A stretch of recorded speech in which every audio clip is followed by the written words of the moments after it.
Hello बच्चों, कैसे हो आप लोग। आई होप अच्छे होंगे इस गर्मी के मौसम में। हाँ बच्चों, लास्ट वीडियो में हमने पढ़ा था बेसिक फिजिकल क्वांटिटीज़, ठीक है, और हमने पढ़ा था what are the physical quantities and units, ठीक है। इसके बाद बच्चों आज हम पढ़ेंगे मेजरमेंट, ठीक है, सिस्टम फॉर द मेजरमेंट्स। ध्यान दीजिए बच्चों, मैंने इसको पहले लिखा है, ठीक है, ताकि वीडियो बहुत बड़ा नहीं बने, क्योंकि टॉपिक छोटा सा टॉपिक है, इस पर ज़्यादा टाइम वेस्ट हमें नहीं करना है, ठीक है। तो देखो शुरू करते हैं। पहले आप बच्चों ये मान के चलो कि पहले क्या था, अलग अलग कंट्रीज़ में, डिफरेंट कंट्रीज़ में लोकलाइज सिस्टम थे। लोकलाइज क्या थे, सिस्टम थे, जिसमें फर्स्ट सिस्टम था MKS सिस्टम। क्या था, MKS सिस्टम, ठीक है। M का मतलब क्या था बच्चों, metre, small m metre. K का मतलब क्या था, किलोग्राम। S का मतलब क्या था, सेकंड, ठीक है। आगे देखिए, सेकंड जो सिस्टम होता है बच्चों वो होता है CGS सिस्टम। कौन सा होता है, CGS सिस्टम। इसे क्या बोलते हैं, सेंटीमीटर। इसे हम क्या बोलते हैं, ग्राम। इसे हम क्या बोलते हैं, सेकंड, ठीक है। Third is FPS system. F का मतलब फुट, F का मतलब foot. Feet is the plural form of foot, ठीक है। फिट क्या होता है, plural form of the foot. P का मतलब पाउंड। आपने देखा है किसे हम केक मंगाते हैं बर्थडे में, हाँ, ये 1 पाउंड 2 पाउंड 3 पाउंड, तो पाउंड आ गया। देखिए S का मतलब अगेन क्या है, सेकंड है, सेकंड। मैं इसको पूरा लिख रहा हूँ, ये लीजिए। अब देखो बच्चों हुआ क्या, आपने एक बात नोट की, इसके हर एक सिस्टम में जो नेम है, जो क्या है टर्म्स हैं, वो एक तो क्या शो कर रही है, मास को चेक कीजिए, किलोग्राम, ग्राम और पाउंड। एक क्या शो कर रही है, लेंथ को, ठीक है, मीटर, सेंटीमीटर और फुट। एक क्या शो कर रहा है, टाइम को, सेकंड और सेकंड, ठीक है। मतलब लास्ट वीडियो में आपको मैंने समझाया था, याद कीजिए, कि मास, लेंथ और टाइम क्या होते हैं, बेसिक फिजिकल क्वांटिटीज होती है, ठीक है। और इनके अलावा जो कुछ भी होता है वो क्या होती है, डिराइव्ड फिजिकल क्वांटिटीज होती है। तो बच्चों हुआ क्या था, वो देखिए, इन सिस्टम्स को हमने कंबाइन किया, ठीक है, और एक यूनिवर्सल, एक पूरे ऑल ओवर कंट्रीज के बीच में जो सिस्टम वैलिड होता है उसको बनाया गया। उसका नाम क्या था, SI सिस्टम था, ठीक है। पहली बात तो ये, तो आपको आपको ध्यान रखना है कि SI सिस्टम से पहले जो लोकलाइज्ड सिस्टम होते हैं वो क्या होता है, MKS, CGS और FPS, ठीक है। बाकी इसमें कोई खास दम वाली बात नहीं है। अब देखिए, अब SI सिस्टम जो है इसकी फुल फॉर्म होती है बच्चों, क्या होती है, फुल फॉर्म। ध्यान दीजिए वो क्या होती है, चूंकि ये इंटरनेशनल सिस्टम है तो उसका नाम क्या होता है, द इंटरनेशनल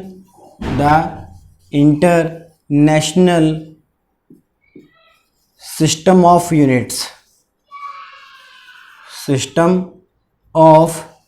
यूनिट्स, ये होती है इसकी फुल फॉर्म।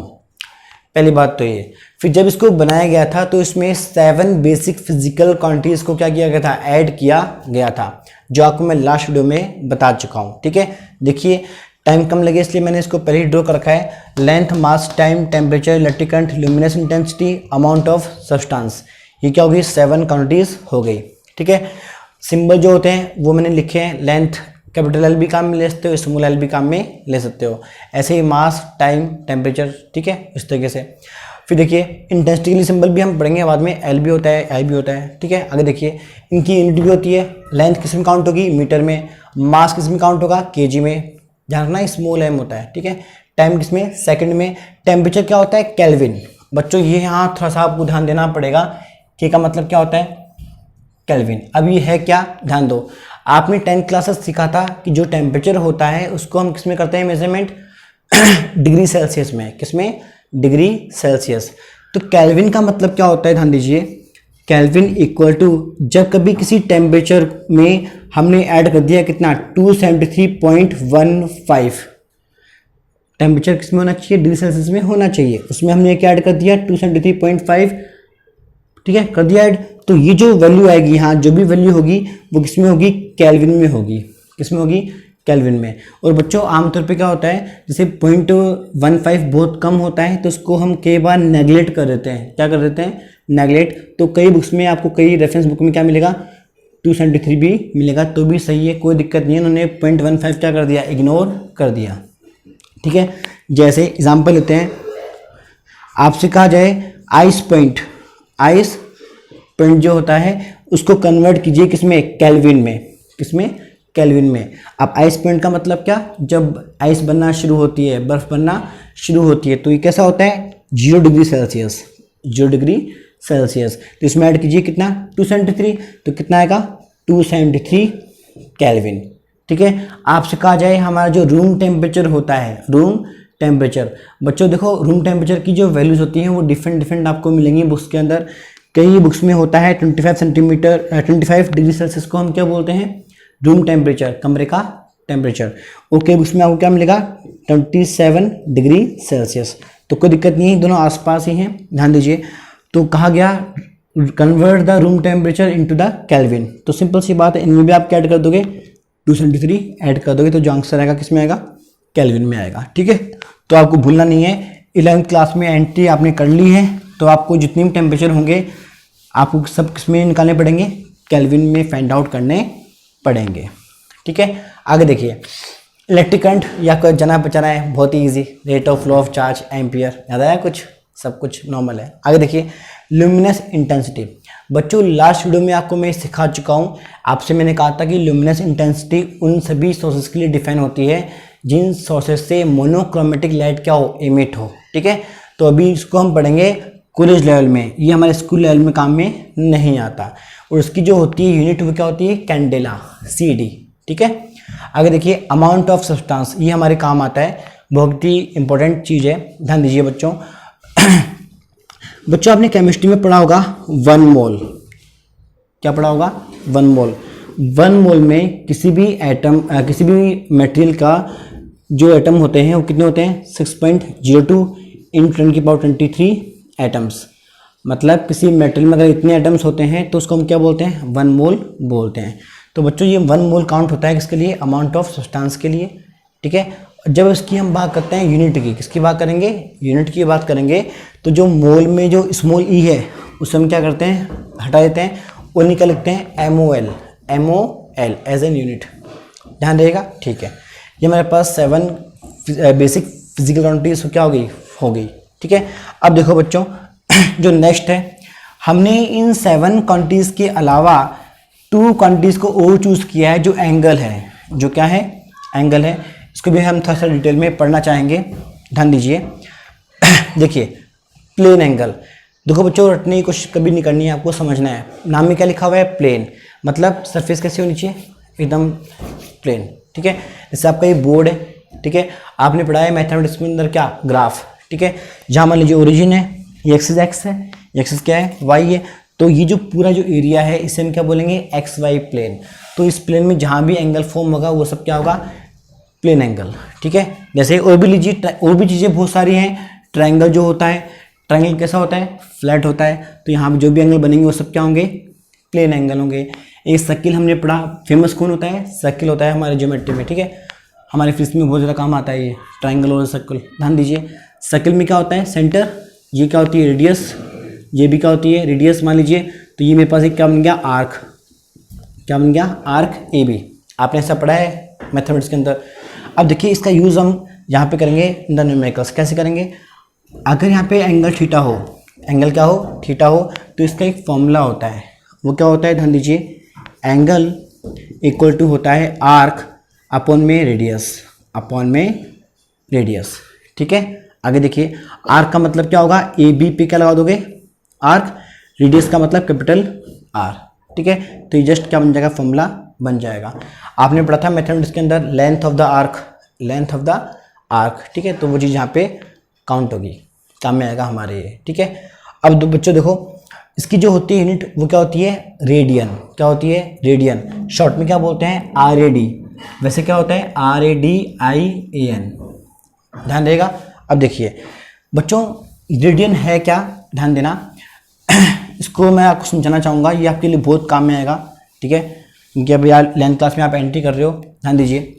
बच्चों आप ध्यान रखो लाइफ में 180 डिग्री हमेशा कितना होता है, पाई रेडियन। क्या होता है, पाई रेडियन ऑलवेज, ये फिक्स है मैथमेटिक्स के मुताबिक। अब देखिए आपने 10 क्लास में जो एंगल्स पढ़े थे स्टैंडर्ड एंगल्स कितने 5, कौन कौन से थे वो, 0 degree, 30 degree, 45 degree, 60 degree, 90 degree पढ़ा था आपने, ठीक है। अब देखिए ये 0 डिग्री है, इसे हमें कन्वर्ट करना है सबको किसमें, रेडियन में। तो 0 डिग्री है तो यहाँ पे कितना आएगा 0 रेडियन, ठीक है। 30 डिग्री है, ध्यान दीजिए जब 180 डिग्री कितना हुआ पाई रेडियन, तो 1 डिग्री कितना होगा, पाई अपॉन में 180 रेडियन होगा मैथमेटिक्स है। तो देखिए if 1 degree equal to pi by 180 radian, then 30 degree will be 30 into दोनों तरफ से होगा, तो क्या बनेगा पाई बाय 6। 30 को इंटू कीजिए आप यहाँ पे, 0 से 0 गया 6 बार, ठीक है। तो पाई बाय 6 रेडियन। और देखिए 45 डिग्री का मतलब कितना हो जाएगा, पाई बाय 4। यहाँ पे इंटू में क्या करना, आप 45 डिग्री करना, उससे काटना 5 से, ये आएगा, ठीक है।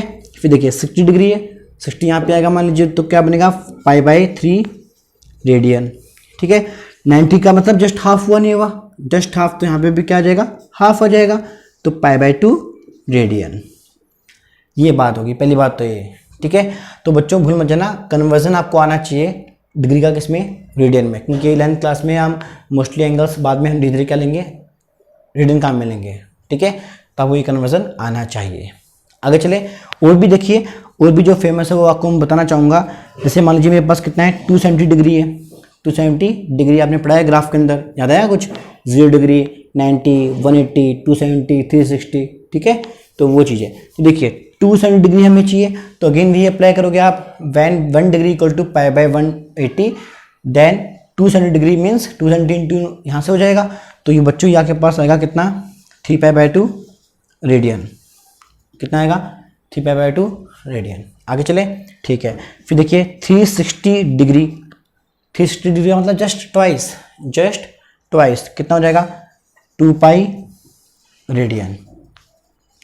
ध्यान रहेगा, रेडियन को शॉर्ट में क्या बोलते हैं, RAD, सिंबल इसकी यूनिट होती है, सिंबलिक हमने बनाया है इसका, ठीक है, वो चीज़ है। इतना आपको आ गया, ठीक है।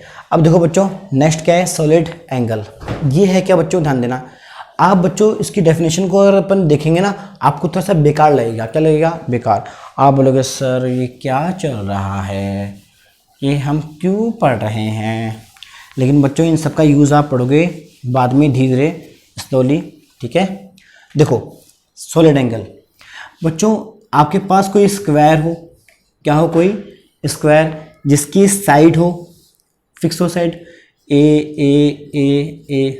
ठीक है। तो ध्यान देना जो मैं कहना चाह रहा हूँ, आपने कोई भी स्क्वायर लिया, ठीक है, तो जितनी उसकी साइड है, जितनी उसकी क्या है, साइड है, उस सरफेस से, उस स्क्वायर शेप से उतनी ही डिस्टेंस पे, उतनी ही डिस्टेंस ए पर जो एंगल फॉर्म होता है, जो सरफेस फॉर्म करती है, उसे क्या बोलते हैं, सॉलिड एंगल बोलते हैं। मतलब आप ऐसा मान लीजिए, जैसे मान लीजिए मेरे पास कोई सरफेस है, सरफेस कैसी भी होती है, सर्कुलर, ट्रायंगल, कुछ भी, लेकिन स्टैंडर्ड डेफिनेशन के मुताबिक सॉलिड एंगल का मतलब ये होता है जब कोई स्क्वायर की जो साइड होती है उसी साइड के इक्वल डिस्टेंस पे जब ये सरफेस एंगल फॉर्म करती है, तो इसे हम क्या बोलते हैं, ओमेगा बोलते हैं। ये बच्चों ओम नहीं है, देखो आपने पढ़ा था 10th क्लास में ओम, पर देखो ये सिंबल अगर हम काम में लेते हैं एज एन यूनिट, तो उसको क्या बोलते हैं, ओम बोलते हैं, ध्यान देगा। और कभी भी इसको अगर हमने काम में लिया एज ए सिंबल, तो उसे क्या बोलते हैं, ओमेगा, क्या बोलते हैं, ओमेगा, ध्यान देगा। तो भूल मत जाना, इसको अब ओमेगा बोलना है सिंबल के लिए, ठीक है। चीज़ें थोड़ी बहुत घूमेंगी, ठीक है। 11th क्लास में आने के बाद हल्की फुल्की, लेकिन हार्ड नहीं है, ईजी है, आपको शुरू में मानना पड़ता है, बाद में हम धीरे धीरे इनका रीज़न पढ़ेंगे, सब कुछ पढ़ेंगे, ठीक है। तो अभी हर साल ध्यान देना, आपको करना क्या है, वीडियो को पॉज करके इन सभी का आपको क्या करना है, लिखना है, ठीक है, नोट आउट कर लेना है। डेफिनेशन आपको मैंने दे दी है। हाँ, अच्छी बात दोस्त में ये है कि प्लेन एंगल का आपको मैंने फॉर्मूला बता दिया। फॉर्मूला ऑफ प्लेन एंगल क्या था, angle equal to arc upon radius for the circle. ऐसे बच्चों सॉलिड एंगल का भी फॉर्मूला होता है। क्या होता है सॉलिड एंगल का फॉर्मूला, ध्यान दीजिए, omega equal to area into cos theta upon में आर स्क्वायर, आर स्क्वायर, ठीक है। और डिफरेंशिएशन हम जब पढ़ेंगे तो आपको डीप डिटेल में हम ये पढ़ाएंगे बाद में कि ये होता कैसे है, ठीक है। अभी आप समझ नहीं पाओगे इतना डीप में, क्योंकि अभी आपने नहीं सीखा है डिफरेंशिएशन वगैरह वगैरह, ठीक है। तो अभी आपका ध्यान दीजिए आप कि शेप में कन्वर्जन होता है, ठीक है। ये हमारे पास 7 होती हैं बेसिक फिजिकल क्वांटिटीज़ और 2 हमारे पास क्या होती है, एक्स्ट्रा क्वांटिटीज़ होती हैं। बच्चों नेक्स्ट वीडियो हमारे लिए बहुत ही इंपॉर्टेंट रहेगा, उसमें हम पढ़ेंगे बच्चों डायमेंशंस के बारे में।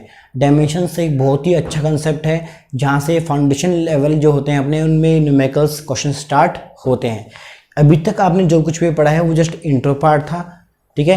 वो आपके समझने के लिए था कि भी 11th क्लास में आप एंट्री कर ली, तो हम ये अभी ये चीज़ें हम ये पढ़ने वाले हैं, ठीक है बच्चों। तो बच्चों मिलते हैं नेक्स्ट वीडियो में, हम लिखेंगे बहुत ही important topic dimensions and dimensional equation, okay.